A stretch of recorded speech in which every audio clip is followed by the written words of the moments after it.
అన్నదాతలకు ఆత్మీయ స్వాగతము. ఈరోజు కలకడ టమాటా మార్కెట్లో రేట్లు అయితే ఏ విధంగా పడుతున్నాయో తెలుసుకుందాము. ఇంకా రేట్లు చూసుకుంటే నిన్న మొన్నటితో పోల్చుకుంటే ఈరోజు బాగా తగ్గాయని చెప్పొచ్చు. గత వారం రోజులుగా అయితే ఉన్న రేట్లే ఈరోజు కొనసాగుతున్నాయి.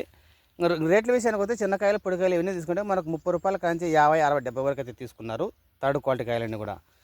మా సెకండ్ క్వాలిటీ కాయల విషయానికి వస్తే 80 రూపాయల కాడ నుంచి 150 రూపాయల వరకు అయితే తీసుకున్నారు సెకండ్ క్వాలిటీ కాయలన్నీ కూడా.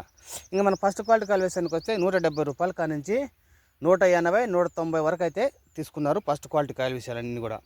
ఇంకా టాప్ ధరల విషయానికి వస్తే ఈ మండికి 1-2 లాట్లు మాత్రమే పడుతున్నాయి. సూపర్ కాయలు ఫైన్ కాయలు మాత్రమే 200, 210, 20, 30 వరకు అయితే తీసుకున్నారు. ఒక లాట్ మాత్రమే 240 రూపాయలు అయితే పడింది సూపర్ ఫైన్ క్వాలిటీ. మిగతా అన్నీ కూడా 190, 180, 200, 210 అయితే పడినాయి. ఇది కలకడ టమాటా మార్కెట్ సమాచారము. ఎవరన్నా కొత్తగా మన ఛానల్ చూస్తుంటే సబ్స్క్రైబ్ చేయండి, సపోర్ట్ చేయండి, లైక్ చేయండి. జనైన సమాచారం కూడా మన ఛానల్ సబ్స్క్రైబ్ చేయండి.